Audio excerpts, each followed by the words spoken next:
إن الحمد لله نحمده ونستعينه ونستغفره ونستهديه ونعوذ بالله من شرور أنفسنا ومن سيئات أعمالنا. من يهده الله فلا مضل له ومن يضلل فلا هادي له. أشهد أن لا إله إلا الله وحده لا شريك له وأشهد أن محمدا عبده ورسوله وصفيه من خلقه وحبيبه.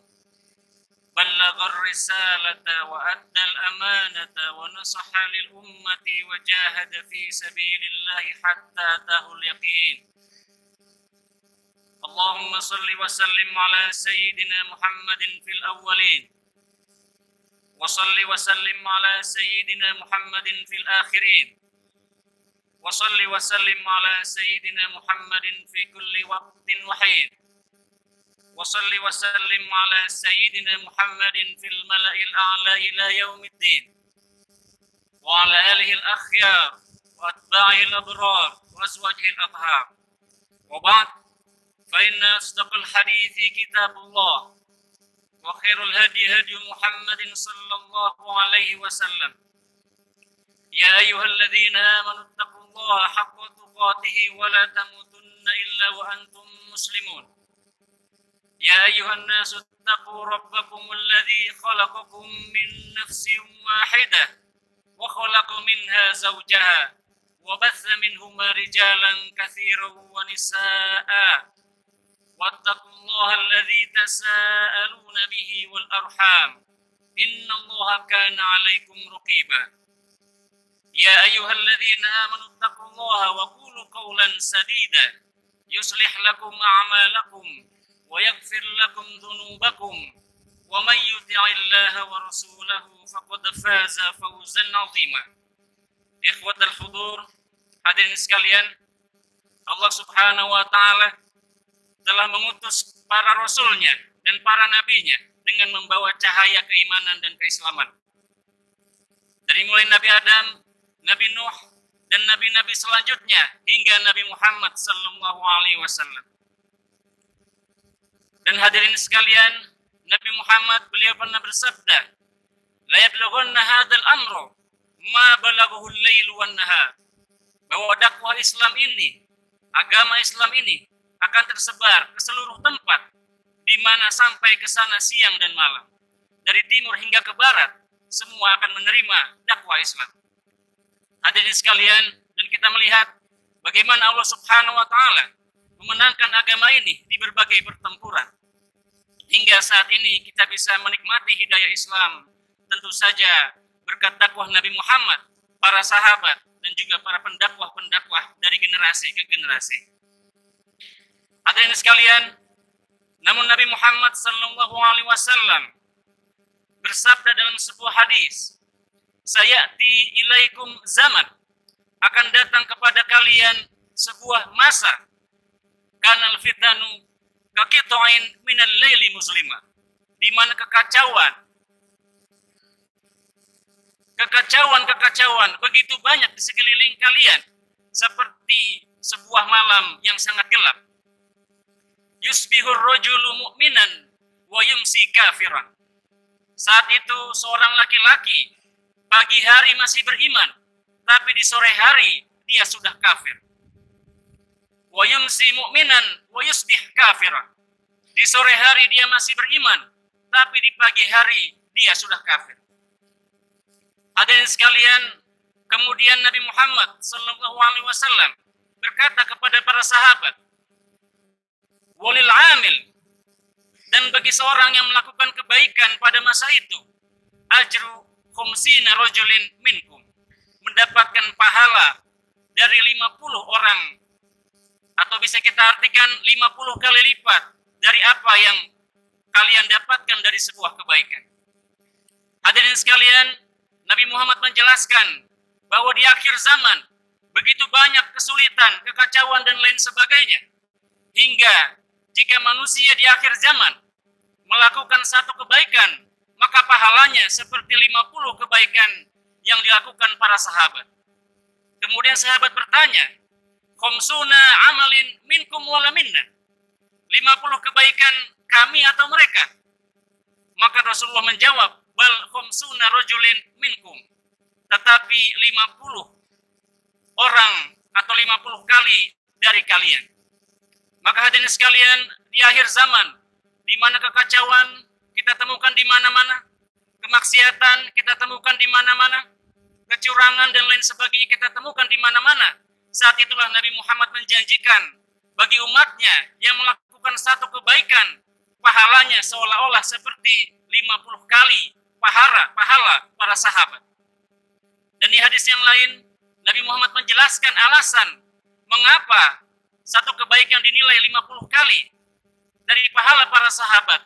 Maka beliau mengatakan, inna lakum fil khairi a'wanan. Kalian memiliki penolong dalam kebaikan, walaysa lahum fil khairi a'wanan.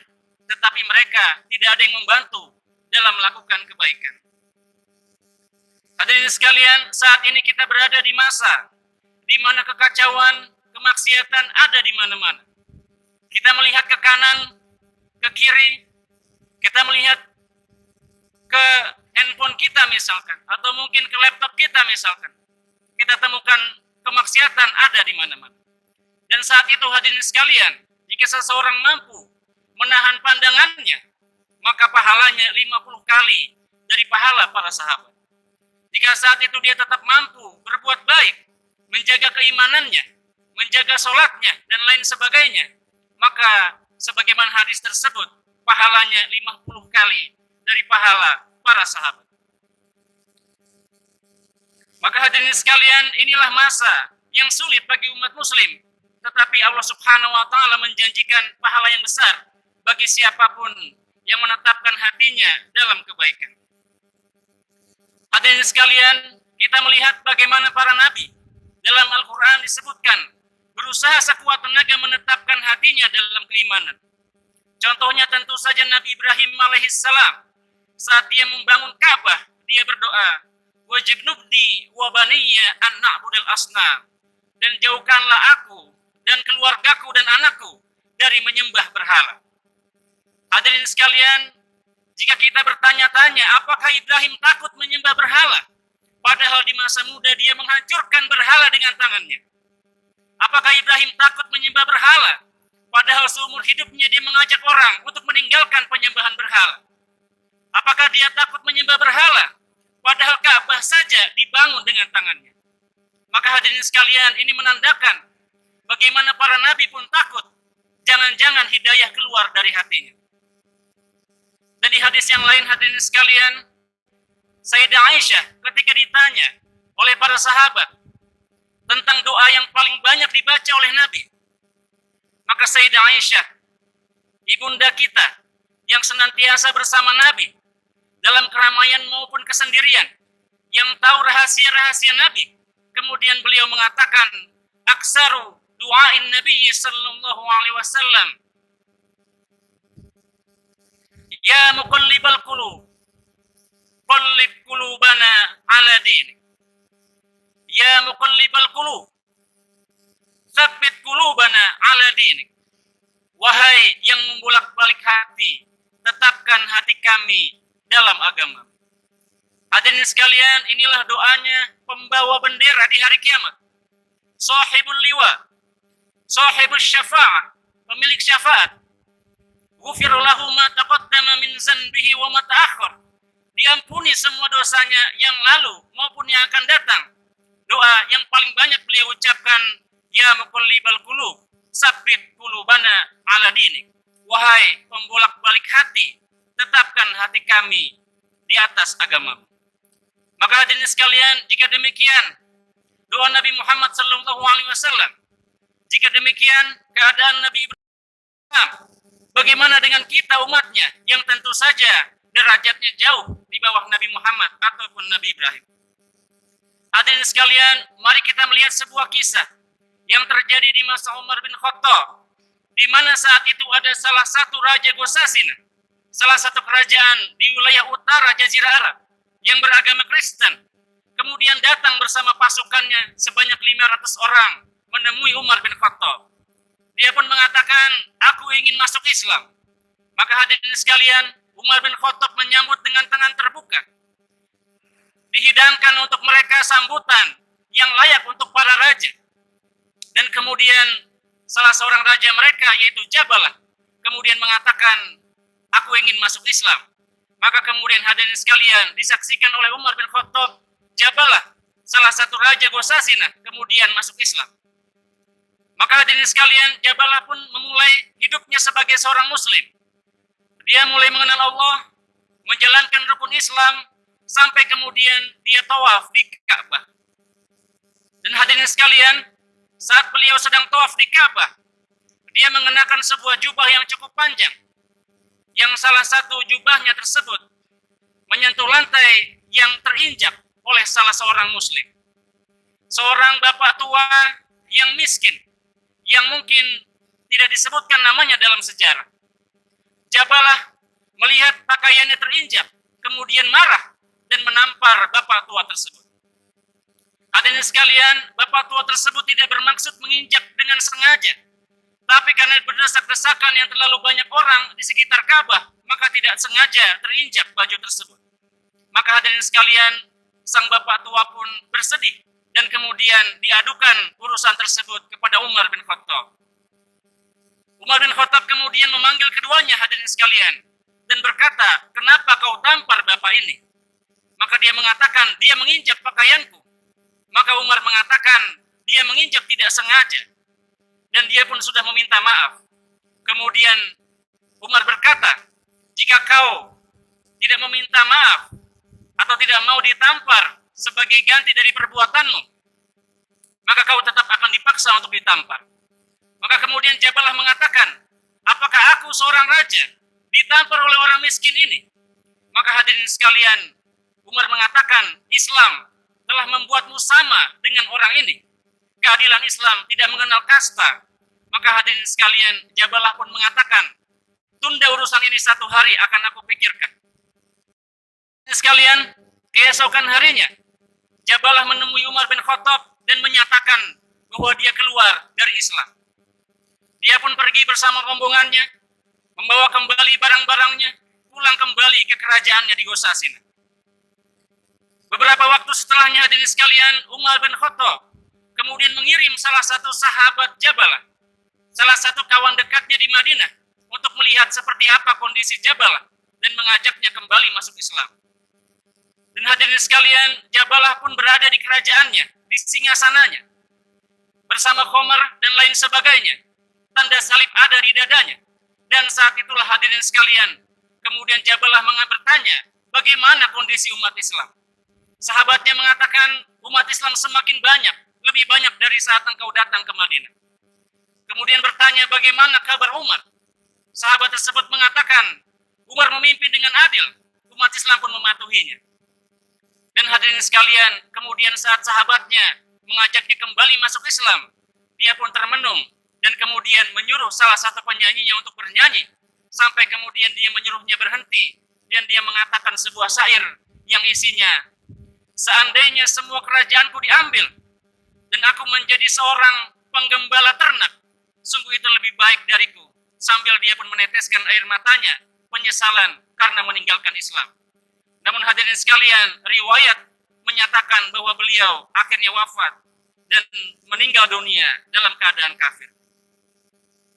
Demikianlah hadirin sekalian, bagaimana seseorang bisa berubah dari iman menuju kafir atau kekufuran, tentu saja dengan berbagai sebab.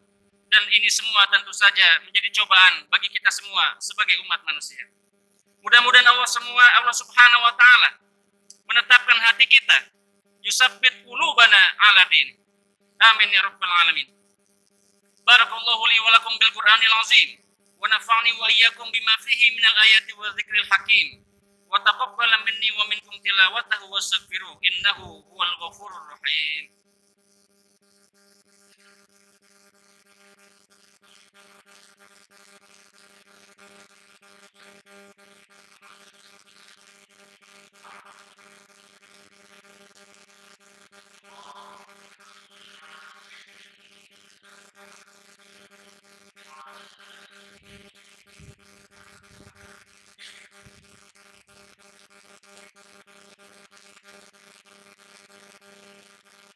Alhamdulillahi Rabbil Alamin. Wassalatu wassalamu ala ashrafil anbiya'i wal mursalin. Sayyidina Muhammadin wa ala alihi wa sahbihi ajma'in. Ashhadu an la ilaha illallah wahdahu la syarika lah. Wa ashhadu anna Muhammadan abduhu wa rasuluhu la nabiyya ba'dah. Ya ayyuhalladzina amanu taqullaha haqqa tuqatih wa la tamutunna illa wa antum muslimun. Ikhwatal hudur, hadirin sekalian, Syekh Al-Arifi menceritakan dalam sebuah khutbahnya saat dia memberikan nasihat kepada orang-orang narapidana. Salah satu dari mereka terlihat masih sangat muda dan sangat lugu, usianya belum mencapai 19 tahun. Pemuda ini kemudian mendatangi Syekh Al-Arifi, mencium keningnya, dan terlihat dari wajahnya bahwa pemuda ini adalah pemuda yang baik, yang kalau bukan karena sesuatu hal yang menyulitkan, tidak mungkin dia masuk ke dalam penjara.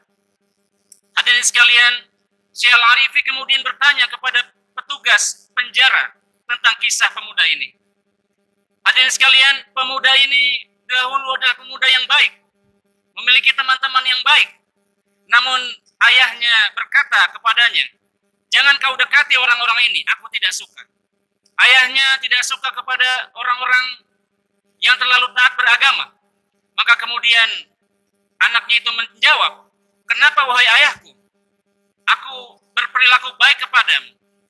Aku juga bagus, atau nilai-nilaiku bagus dalam ujian." Kemudian ayahnya berkata, "Tidak, selamanya aku tidak akan rela kau berdekatan dengan mereka."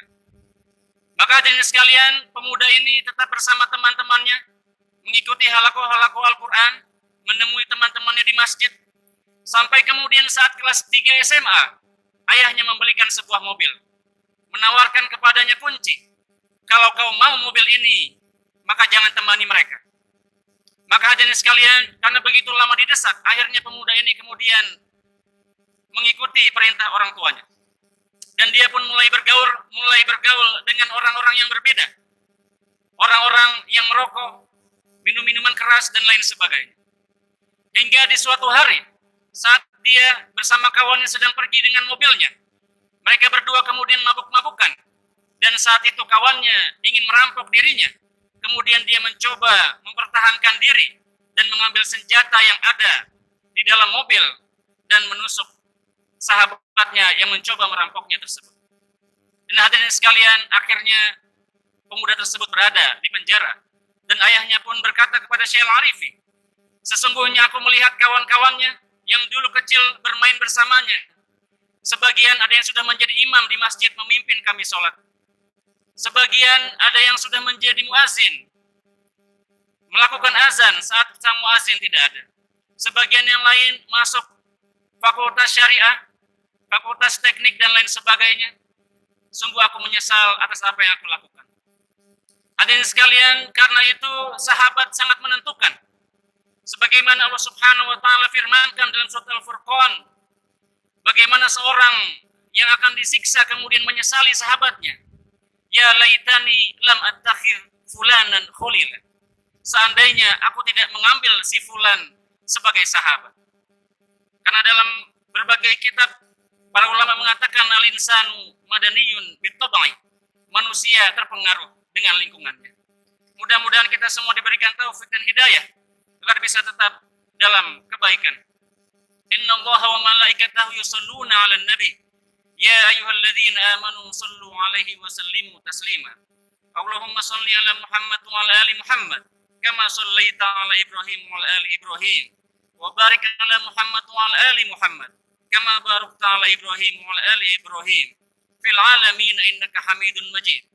Allahumma ighfir lil muslimina wal muslimat wal mu'minina wal mu'minat al ahya'i minhum wal amwat innaka sami'un qaribun mujibud da'awat ya qadiyal hajat. Rabbana hab lana min azwajina wa dhurriyyatina qurrata a'yun waj'alna lil muttaqina imama. Allahumma ij'al Indonesia hadhihi baldatan aminatan mutmainnah sakha'an rakha'an wa sa'iru biladil muslimin. Rabbana atina fid dunya hasanah wa fil akhirati hasanah wa qina adzabannar.